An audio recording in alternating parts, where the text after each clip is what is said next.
సరే, ఎన్నికల హామీలలో ఇంకా చాలా ఉన్నాయి.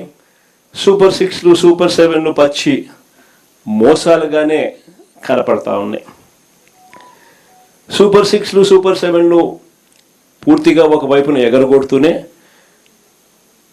మరోవైపున ఈ సూపర్ 6లు సూపర్ 7లు అన్నీ చేసేసాము అని ఏకంగా అడ్వర్టైజ్మెంట్లు ఇచ్చుకుంటా ఉన్న ముఖ్యమంత్రి బహుశా దేశ చరిత్రలో ఎవడు ఉండడేమో. ఇంతగా అబద్ధాలను బుల్డోస్ చేసి పేపర్లో అడ్వర్టైజ్మెంట్లు ఇచ్చి మరీ దాన్ని ముందుకు తీసుకొని పోయేటోడు బహుశా ప్రపంచ చరిత్రలో ఎవడు ఉండడేమో అబద్ధాలకు, ఒక చంద్రబాబు నాయుడు గారు తప్ప. ఇదే పెద్ద మనిషి చంద్రబాబు నాయుడు గారు తాను ఫలాన్ని మంచి చేశాను అని చెప్పి చెప్పుకునే పరిస్థితి లేదు. నోరు తెరిస్తే అబద్ధాలు తప్ప ఆయన నోట్లో నుంచి ఏవి కూడా ప్రజలకి 2 సంవత్సరాలలో ఫలాన్ని మంచి నేను చేశాను అని చెప్పి చెప్పుకునే పరిస్థితి లేదు. ఈ 2 ఏళ్లలో ఆయన చేసిన మంచి ఎక్కడా కూడా లేదు కాబట్టి, చెప్పుకునేందుకు ఏమీ లేదు కాబట్టి ఆయన డైవర్షన్ పాలిటిక్స్లో పూర్తిగా నిమగ్నమై ఉన్నాడు. ఏ అంశమైనా కూడా డైవర్ట్ చేయాలి, ఏ అంశమైనా కూడా ప్రజలను ఈ టాపిక్ నుంచి ఈ టాపిక్లోకి మభ్యపెట్టాలనే ఆలోచనతోనే, దిక్కుమాలిన ఆలోచనలతోనే అడుగులు పడ్డాయి. అందుకే ఈ మధ్య లేటెస్ట్గా గొడ్డళ్ళు, కత్తులు, కటార్లు అంటూ కొత్త డైవర్షన్ పాలిటిక్స్ కూడా ఈ మధ్యకాలంలో మనం అంతా కూడా చూస్తూనే ఉన్నాం. నిజంగా ప్రజలందరూ పిచ్చోళ్ళని చంద్రబాబు నాయుడు అనుకుంటున్నాడు, కానీ ప్రజలు చాలా తెలివైన వాళ్ళు, ప్రజలు చాలా చైతన్యవంతులు.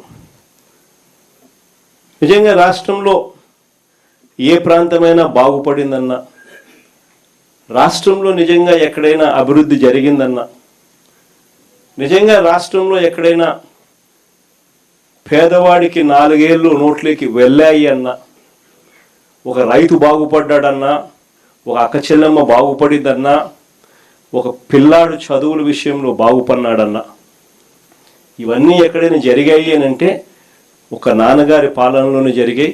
దాని తర్వాత వైఎస్ఆర్ కాంగ్రెస్ పార్టీ మీ జగనన్న పాలనలోనే జరిగాయని చెప్పి కూడా గర్వంగా చెప్పగలుగుతాను ఈ సందర్భంగా.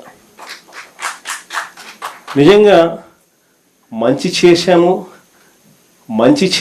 అని చెప్పి కాలర్ ఎగిరేసుకొని మాట ఇచ్చినాం, మాట నిలబెట్టుకున్నాం అని గర్వంగా ప్రతి ఇంటికి వెళ్ళగలిగిన పరిస్థితి ఒక వైఎస్ఆర్ కాంగ్రెస్ పార్టీకి మాత్రమే ఉంది అని కూడా గర్వంగా చెప్పగలుగుతాం. ఈరోజు ఇన్ని మోసాలు, ఇన్ని అబద్ధాలు, ఇన్ని అరాచకాలు ప్రజలకు వివరించేందుకు చంద్రబాబు నాయుడు గారి 2 సంవత్సరాల పాలన పూర్తయిన నేపథ్యంలో ప్రజలను జాగృతి పరిచేందుకు ఒక బుక్లెట్ను కూడా రిలీజ్ చేస్తూ ఉన్నాం. ఇది చంద్రబాబు నాయుడు గారి వెన్నుపోటుకు 2 ఏళ్ళు అని చంద్రబాబు నాయుడు గారి మీద బుక్లెట్. ఇందులో ఆయన సూపర్ 6లు సూపర్ 7లు ఏ రకంగా ఆయన మోసం చేశాడు దగ్గర నుంచి